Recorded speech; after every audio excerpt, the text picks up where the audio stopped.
Back when American Express started its gold card, it was a legitimate status symbol, right? It was for people with elite amounts of income or elite levels of credit, and you would flash this thing, and the gold card became like a real thing, right? Just like, driving a Ferrari or something like that. But what marketers of credit cards figured out was we can give these kind of status branding to almost any card, and A, it makes people want the card, but B, if you are of lower status and you get this like high status credit card, you tend to spend more than you normally would, right? Because the public displays of the platinum card or whatever it is. So that is something that is tapping into a very old instinct for status, but in a very unhealthy. You're listening to Everyone's Talking Money, the show that's all about making life richer. Whether you're here to crush debt, build wealth, or finally feel in control of your cash, you are in the right place. We're not very kind to our future selves, are we? We'll assume she'll make more money, have more time, and finally pay off that balance. But what if that optimism is exactly what the debt industry is counting on?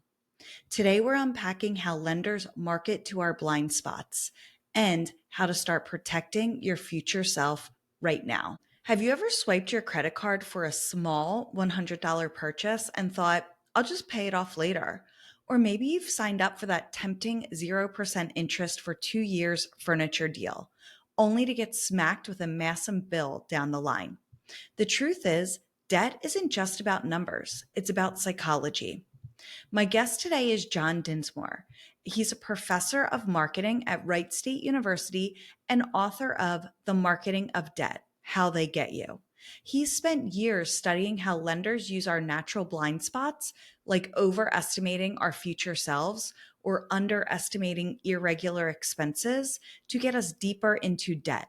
In this episode, we're breaking down sneaky tactics like partition pricing, status branded credit cards, and why tapping to pay feels so good, but is so dangerous. John, you've spent years studying how we make financial decisions and how lenders use those blind spots against us. What first got you interested in pulling back the curtain on the marketing of debt? Being a researcher and a professor is a second career for me. And so when I started doing research, I think both for myself and the other researchers I know, a lot of times you start doing psychological research to figure yourself out. And so financial decision making was I guess a fertile ground for me. Like I have an MBA and a PhD, and I've taken a gazillion finance classes, and yet it's still challenging. I still make mistakes, right? When in theory, at least, I should understand this stuff better than most. So in doing research about this, I was trying to figure out, why was I still making mistakes when I should be, in my mind, I should be foolproof on this stuff, and I'm not. And why do you think that is? And why were you not foolproof on it? And because you say we're psychologically predisposed to misunderstand debt. So what does that mean, and what was your research finding? So what I mean by that is, a lot of the biases involved in financial decision making, and I've heard you talk about these biases on your podcast, we are prone to underestimating the expense of debt and overestimating our ability to pay, right? Because anytime you have to look into the future and figure out what your circumstances are going to be, a lot of times it'll be, when we think about the future, we don't think, oh, well, I will have just been unfairly passed over for that promotion, right? We always think that our ship comes in and we're going to be, well, I'm making this now, but I'm making so much more in the future. So I think it's just a scenario that even without any marketing tactics that may lead you astray, there's going to be, the task of looking into the future and trying to estimate our ability to pay for things is just something that's very error prone. And mostly because we do tend to think of, we're going to constantly go on this upward progression when, at least once you're of a certain age, we all know that there are some stumbles and roadblocks in the way. So yeah, I think that's something that makes it very hard for people. The other thing is, most people don't know or understand what their real expenses are. They remember the mortgage payment or the rent payment every month, the cable bill and things that happen every month, but we tend to write off everything else that happens, right? So, car repairs, like we regularly have to do maintenance on our cars, but we don't have that in our mental budget for every month, even though we probably come into some of these irregular expenses every month. We don't take those into account. I feel like we're not very fair to our future selves. We either overestimate what we can accomplish, money or no money. Like we overestimate what we can accomplish. Like, oh, I'll do that later on. I'll do that tomorrow. And then we have this big laundry list of things that our future self needs to tackle because our today selves didn't feel like it. Or we think we're going to be making so much more money, or we're going to be in such a better financial position, or we're not going to have this debt, or I'll be able to handle this later on.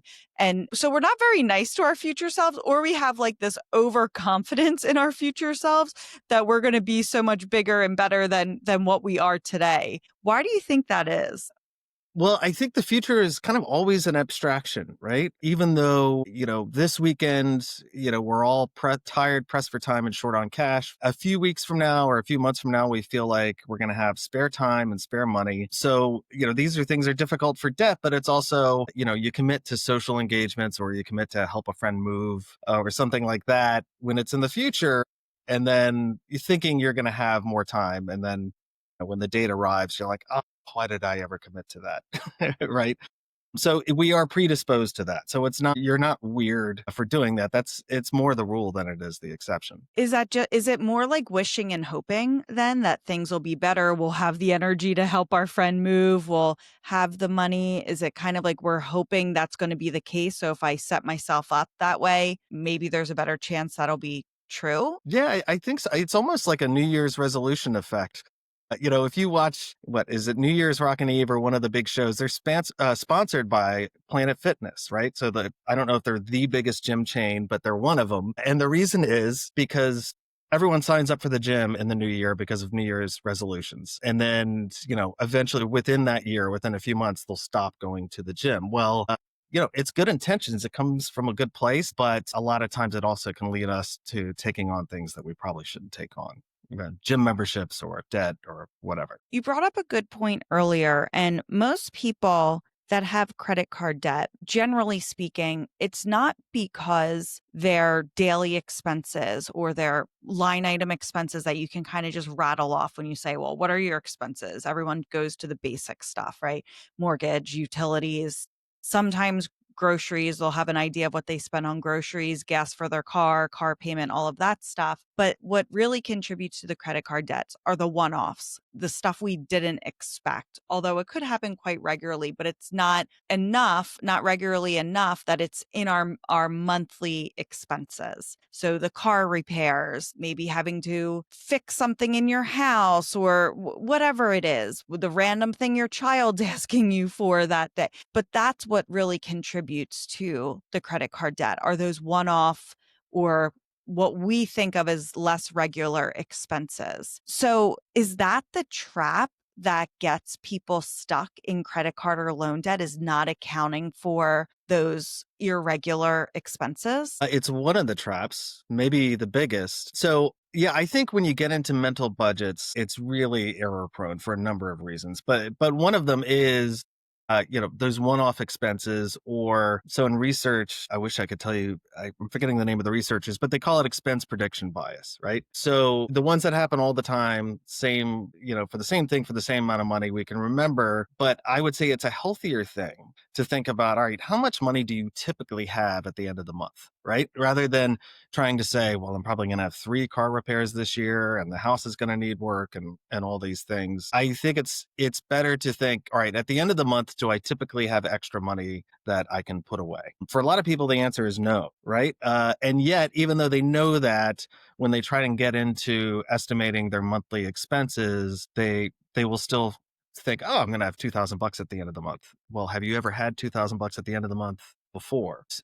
So I think it's part of the problem is very complex. There's a lot of moving parts. And I think the other problem is we tend to be just really optimistic about this stuff. Is that why, we don't think much about swiping a credit card for just a $100 purchase? Is it because we are way overestimating our ability to pay? Well, I think that, and we tend to, you talk about swiping a credit card. So there's a whole area of mental accounting that Richard Thaler, if you ever watch The Big Short, Richard Thaler does a cameo in there when he explains the stock market.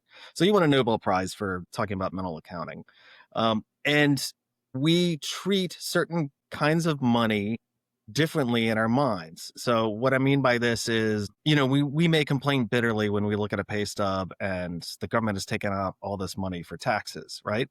But let's say you file your return and you get a check from the government as a refund. Chances are you're going to treat that as found money, right? It's not found. It was your money to begin with, and you were fairly irritated that they took it, right? And you may still have all the same bills and obligations outstanding that you did, but you get this money and it's as if you walked into your backyard and you found like a treasure chest, right? And so, there's a reason why in April and May, you usually see a lot of good deals on flat screen TVs because people get their refunds and they go a little crazy with it, right? So that's one part of mental accounting. The other part of mental accounting that I think applies to what you were talking about is if you associate, there's a certain amount of pain or at least a psychological conflict you experience when you pay for stuff. But how you're paying for stuff is a big determinant in how much conflict or pain you feel. So if you're paying cash for stuff, that's probably the most painful way to do it because you have to take out the money, you have to see how much you have left. And if you run out of cash, you may have to go out and get more cash. And all of these things keep reinforcing the sacrifice. But boy, with a credit card, the skids are really greased there for some purchases, right? It hurts less if it hurts at all. And there's some recent research suggesting that paying by phone, just doing the tap, actually gives people a feeling of pleasure.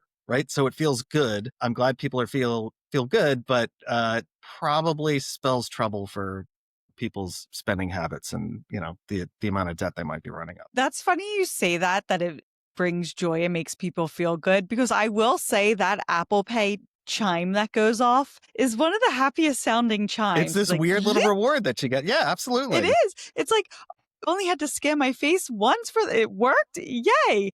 And that is so funny that you say that, because I do get a little excited when I can just Apple Pay something and easy peasy, which is probably exactly why it was designed that way. So then it is so easy and it gives you this happy little reward chime that your face got scanned easily and then you could pay. If my conversation so far with John is hitting home, trust me, you're not alone. If you can please do me a favor, share this episode with someone else who needs to hear it. Someone else who gets a little excited when their Apple Pay goes through on the first time. Someone who is always buying things on 0% interest. Trust me, they need to hear the message as well. I'll see you after this short break. I very much agree with the feeling the pain or lack thereof of it, right? The credit card, we feel no pain. But if we have to use cash, we're feeling the pain of it because we have to go to the bank and get it. And that's usually not an easy challenge. Sometimes is to go out of our way to the bank, pull out the money, get the receipt, see how much is left in your checking account after you make that withdrawal. And then you have your money staring at you in your wallet every time you go to make a purchase, and you have to take it out and use it. And my concern is that it is so easy to spend money, especially for children today. My fear is that they're going to have no concept of money. It's just going to be swipes and taps and Venmos and the happy chime that goes off when we Apple Pay. And it's just going to be like, it's going to be painless. And I have this, I talk about my children, and they all have very different personalities when it comes to money. But my middle daughter, she is my spender. And if she has $5, she can't even get it in her hand or in her account fast enough to spend it. But she also doesn't take very good care of her stuff. And when water bottles cost $40, it gets real old when they get lost, and then you're just expected to replace it for them. That's my younger son to a T. Absolutely. So this year, school started, and I said, you know what? I'm not buying you a brand new water bottle for school. You already have one that you got in the middle of the year last year. It's in perfectly fine condition. You keep losing them. You're losing other things. You're going to use this one from last year. Like, how dare I? Like, I know I'm a terrible mother for this. And when I was presenting this to her, I was a terrible mother for this. And she's like, no, I have to have a new water bottle. I said, fine. If you want a new water bottle, you're buying it yourself, because like you have a perfectly good one right there, and I'm done I'm done with you losing the stuff that I pay for. So we go to the store and she's like, I really want this water bottle. I'm like, you know the deal. Like, you have to pay it.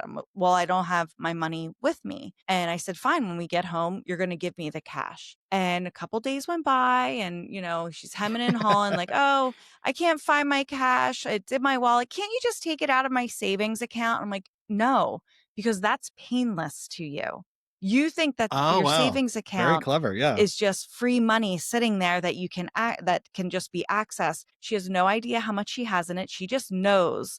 I did make the mistake once of telling her how much she had in it. As soon as I did, it was like, well, just use my savings account. So now she has no idea how much is in it. And I said, no, I want you to feel this pain. I want you to feel the pain of taking money out of your wallet and handing it to me. And it took some time, but she finally did it. And it's like, hopefully that made some type of lesson. I'm chipping away at her, but it's just scary, especially if you are just predisposed to being a bit of a spender, or liking buying stuff or not feeling that pain. The way things are today, it's just going to be harder and harder for people with those qualities. Right. Well, and I think it's just harder to keep track of all this stuff too, because I mean, on the one hand, if you are manually paying all your bills, you're going to be acutely aware of how much everything costs. But on the other hand, I mean, we're all busy, especially as parents, right? Super busy. You're not just managing your life, you're managing multiple lives. So putting things on like auto debit for paying bills, it's not going to be late. It's less to worry about and all that sort of thing. But you do lose, or at least speaking for me personally, I know I lose track of things. And I've looked into, I had canceled my internet with this company and they forgot to stop charging me. Right. So I need to go get 4 months worth of refunds. Everything's so automated that it is harder and harder to keep track of stuff for sure. So, in your research, what's the most surprising or sneaky marketing tactic you've uncovered that even financially savvy people fall for? I don't even know if this is so sneaky. It's kind of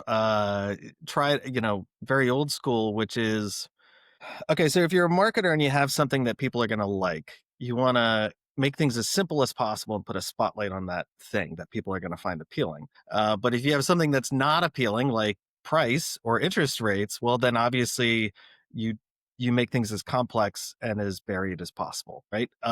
So I think that is still what the singer Tom Waits had a lyric, the big print giveth and the fine print taketh away. I think obscuring the true cost of debt is still one of the biggest gotchas involved. There's a lot of research suggesting that even people who are convinced that they understand how interest rates work, they don't actually know how they work. And people get so stressed out and anxious about kind of anything math related, but especially money matters, right? Because I mean, money is the undercurrent of everything we do. That they're afraid to ask the questions, to go through the fine print. And a lot of times they'll sign on for things without really understanding what they're signing on for. So, for the listeners that someone may be saying, I thought I knew how interest rates work, or for someone else saying, I have no idea how interest rates work, can you give a little bit of an introduction to interest rates, especially on how they could catch up with you in not a good way? Right. So probably the easiest example is mortgages, right? So let's say if you're buying so I live in Dayton, Ohio, which is still relatively inexpensive. So let's say you're buying like a $300,000 house, right? And 30-year mortgage, and let's say at 7%. So mentally, a lot of people will go to what are flat interest rates and they think, oh, okay, well, I'll be paying $21,000 in interest on this because that's 7% on top of the principal. But if you go to a bank site and it'll tell you what your payment is, you're like, wait, I'm going to be paying probably $800,000 for this house over 30 years. How is that possible? And that'll give you a sense of how interest rates work. But a lot of people don't realize that an interest rate isn't applied once to a loan. It's applied continuously, at least every month. And so that's how you end up paying a lot more interest on things than principal. And that should give you a sense of the true cost of things. As an example, so how can marketers obscure this? Well, if you look at like adjustable rate mortgages, they will usually have a much lower initial monthly payment. And so people who find that appealing, but the people who find that appealing, studies have shown, typically people with lower levels of financial literacy. So it's kind of a bait and switch, right? They get you in with what is either a cheaper monthly payment, or hey, you can buy this much more house. And then after 3 or 5 years, the real payments start, and a lot of people can't make them. Can you talk to us about what partitioned pricing and drip pricing is? And how do we spot them in things like mortgages, business loans, or even subscription services? Right. So partition pricing is when there's multiple components to a price, right? So if you're an Amazon Prime member, you go on to Amazon and you buy the thing. And so shipping is free, although it's not really, because you're paying 80 or 100 bucks every year to have Prime, but it feels free because it's all bundled in there in one price. And so that is presented as a single price. Whereas if you go to another online retailer, so let's say you were going to buy shoes at Amazon and it's like $57 and it's yours, but you might go to another one where it's $53 plus, $8 shipping, and you'd be like, oh, well, this is cheaper than Amazon, right? Most people only encode one price for something, and loans and debt usually have multiple prices. So an example, we redid our living room, and so we go out to get furniture, and they're like, all right, 2 years to pay without interest. And, I should take my own medicine here. So I signed off. I looked at the interest rates to make sure, and that's all great, but I did not read all the fine print. And of course, once it's a done deal and everything's delivered, they are accruing interest if I do not pay it off, and whammo, you'll get hit with it. Now we'll have it paid off in time. But partition pricing is people look at that one price and they typically bite on the upfront prices despite these add-ons, right? If you buy airline tickets, studies have shown people always go for the lower initial price, even though a lot of times, if you want to pick a seat or if you want to check bags, a lot of times that can be as much as the ticket. But people go with the initial price, even if the add-ons are higher for the option they choose. Using your living room furniture example, I think that's so important to point out because, right, stores all the time, 0% interest for 24 months. And you're like, sweet, like sign me up. But what they're doing is exactly what you said. They're still calculating this interest. You're just not seeing it. And what the store is banking on, or the credit card is banking on, is that you feel you're not nice to your future self. You expect your future self, oh yeah, I'm going to be able to pay this off in 2 years, no problem. And then it's year 1, month 11. Oh no, I've only paid a third of it off. I can't pay off the rest of it that quickly because time just got away from you, and you were enjoying that 0% interest for the past almost 2 years.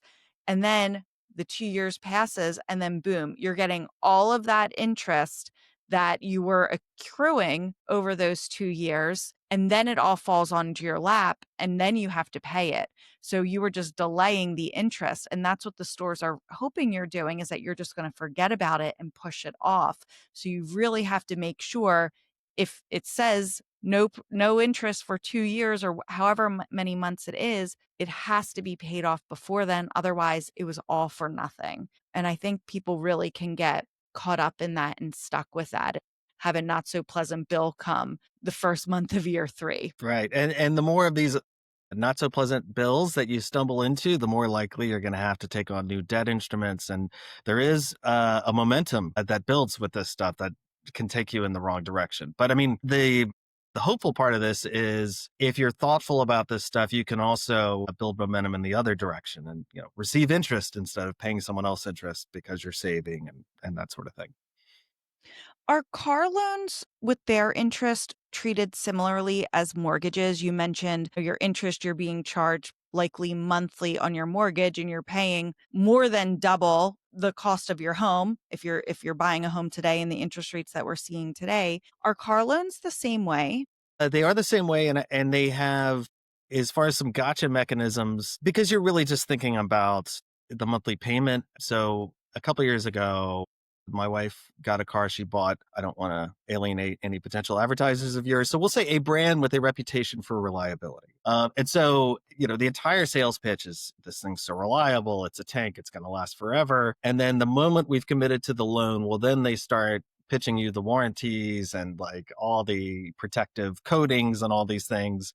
So once you're committed, they immediately pivot to, oh, this thing could totally blow up on you at any moment and ruin you financially. Don't you want to have, these other elements of, it's forms of insurance really about it. And don't worry, it'll just roll into your loan. So it's really like an extra $17 a month or whatever it is. But, over time, that stuff really builds up. So I would say that's more, and they also deplete you, right? Buying a car is exhausting, or at least I find it exhausting. It takes a long time. And so by the time you get to the table and they're asking you about warranties and all these things, your head's sort of spinning, and it's like, maybe I should get the undercarriage protection. I'm not sure what an undercarriage is or why it needs protecting, but he seems to think I need it, right? So that's more, so it gets harder and harder to, I think, keep an accurate tally of all the things that you're incurring when they roll it into the loan. Usually when you walk into a car dealership and I want to buy a car, the first question is always, what do you want your monthly payment to be?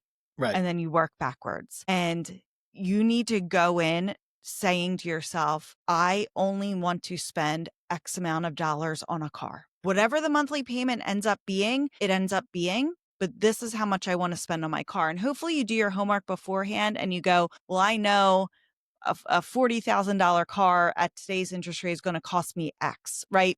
Don't tell them how much you want to spend each month. Say, I want to spend $40,000 on a car, and that's it. Right. But they're going to try every which way to get you to the monthly amount, because as long as they're at that monthly amount, your car may end up costing way less than, what you were budgeting for or allocating for. But they're going to try to get you up there with all of those add-ons. And it is exhausting. And it is like, oh my God, I'll sign up for anything. Just get me out of here so I can move on with my life. But hold firm know how much you want to spend on a car, not how much you want the payment to be. Well, and I think also as it relates to debt, most people don't realize that, car dealerships get commissions for generating loans for their preferred lenders, right? It's a revenue source for them.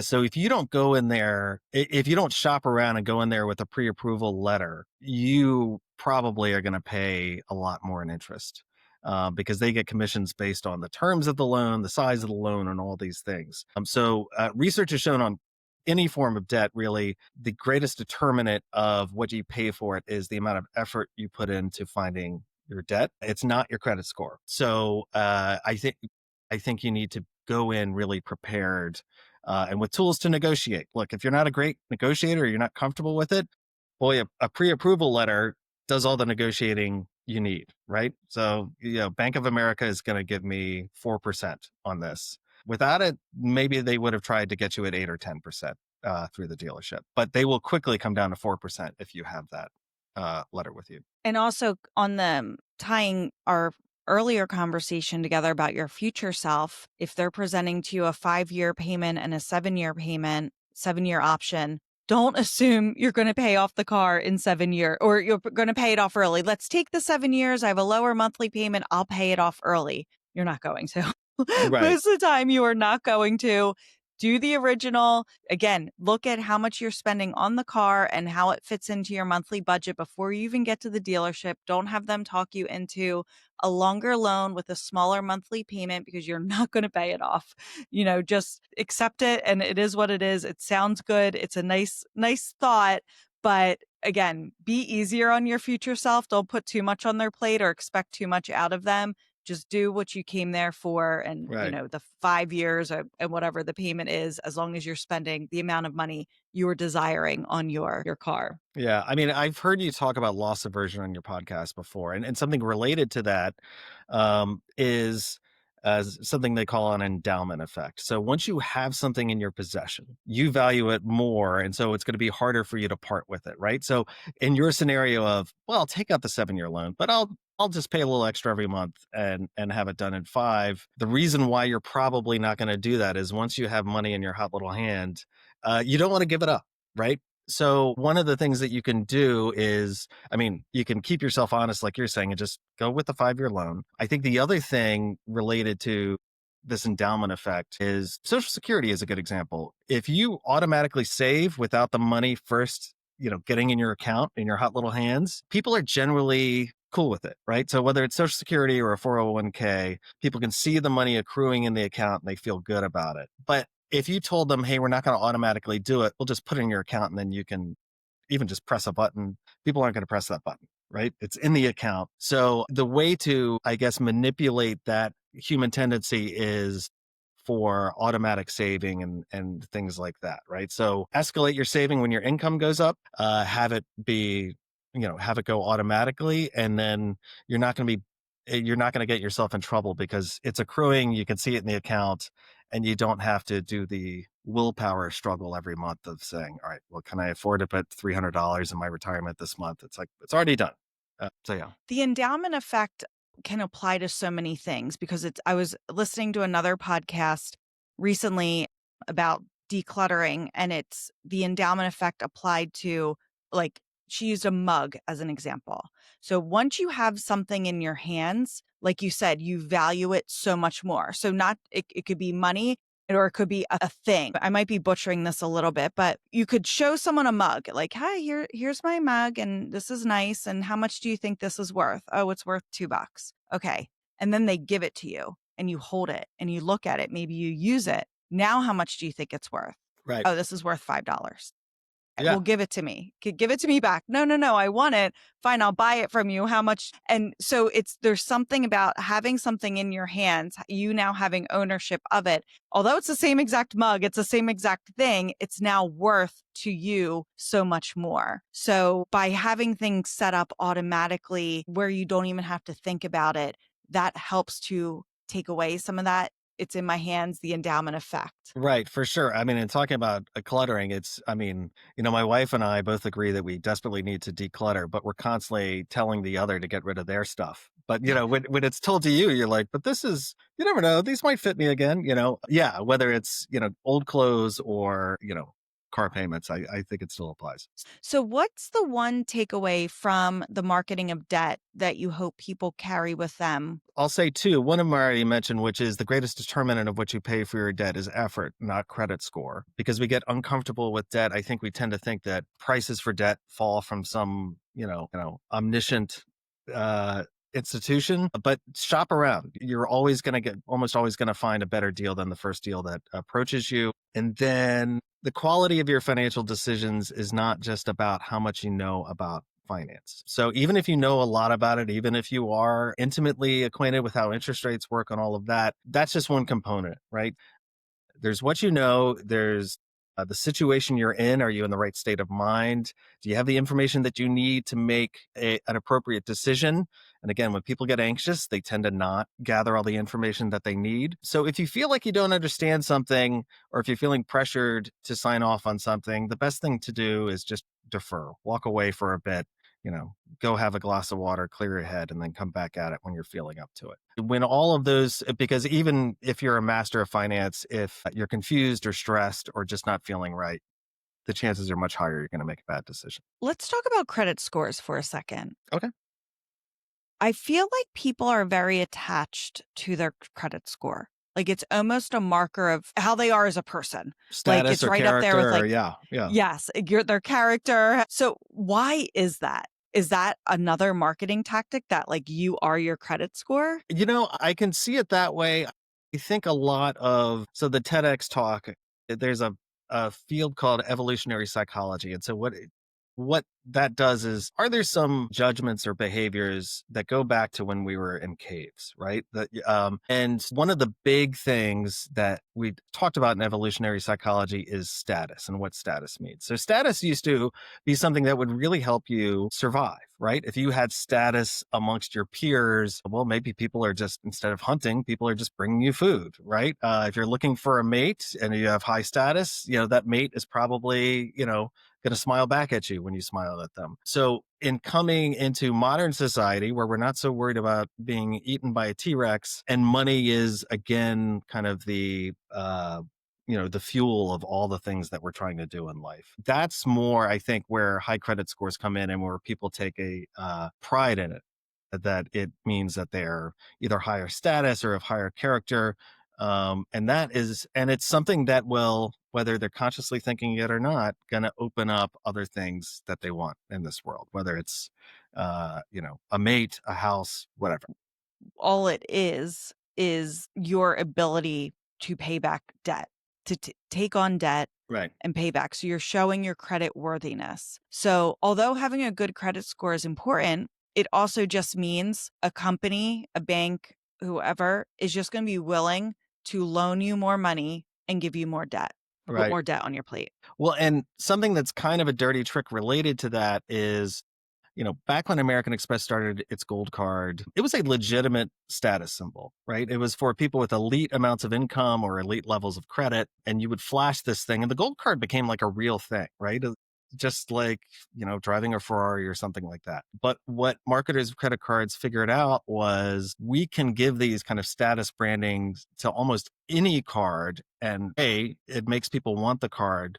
But B, if you are of lower status and you get this like high status credit card, you tend to spend more than you normally would, right? Because the public displays of the platinum card or whatever it is. So that is something that is tapping into a very old instinct for status, but in a very unhealthy way. So as we wrap up, if you had just one piece of advice to help people break free from the psychological pull of debt marketing, what would it be? It's probably going back to shop around. We refinanced our house here, and initially I'd signed up at like Lending Tree or one of those big aggregator sites. And I remember the offer we got that came in with it's tying in a bunch of things we talked about, a low initial rate. And the guy got to us first, like called me first and kind of got things moving. So a lot of people in finance, they just need to get there first to get you in and get you committed. And then at some point, the guy said, oh, well, there's this, but it's only $1,500. We'll just roll it into your loan. Don't worry about it. And so we just cut him off because even though it's not $1,500 out of pocket today, whenever we would sell this house, right, that $1,500 is going to come out of the proceeds.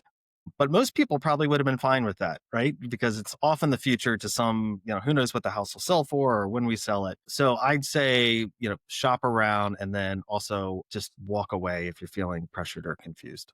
All right, John, it's time for our money confession segment where I ask you some real deal questions about your money and you just answer as openly and as honestly as you can. If money were to show up at your door, what would you say to it? Hello, beautiful, I guess. Yeah. If you were gifted $1,000 and you had to spend it today, no saving, no investing, what would you do with it? I'd probably buy a drum set for my younger son. What is one money habit you've completely ditched and why? Probably goes back to trying to estimate what my monthly expenses are. I've been too wrong too many times. So now I just say, well, here is where I usually end up at the end of every month. So let's use that as the baseline. What's a recurring expense you have that you love, even if others might call it ridiculous? We got a house with a pool, and I'm pretty sure I'm the only one in the house who likes having a pool. So I guess it would be that, because it is a money pit at times. But I do like being able to, if you've had a hard day, you just take a dip. It's probably going to be like what they say about boat owners, right? The happiest day is the day you get the pool, and then the day you sell it. I hope you're walking away from this conversation with John Dinsmore with a clearer picture of how debt is marketed to you and how you can fight back. Remember, it's not just about how much you know about finance, it's about setting yourself up to make decisions when you're clear headed, informed, and not pressured into quick commitments. John reminded us of two powerful truths. The biggest factor in what you pay for debt isn't your credit score. It's the effort you put into shopping around. And two, your future self isn't a superhero. Be kind to them. Don't pile on unrealistic expectations that you'll magically pay it off later. If you loved today's episode, make sure you hit follow on your favorite podcast app so you never miss a show. 3, 2, 1. And if you want more real talk between episodes, join my weekly newsletter. It's smart, no BS financial content that actually helps you make better money moves. No jargon, no guilt. Sign up at everyone'stalkingmoneypodcast.com.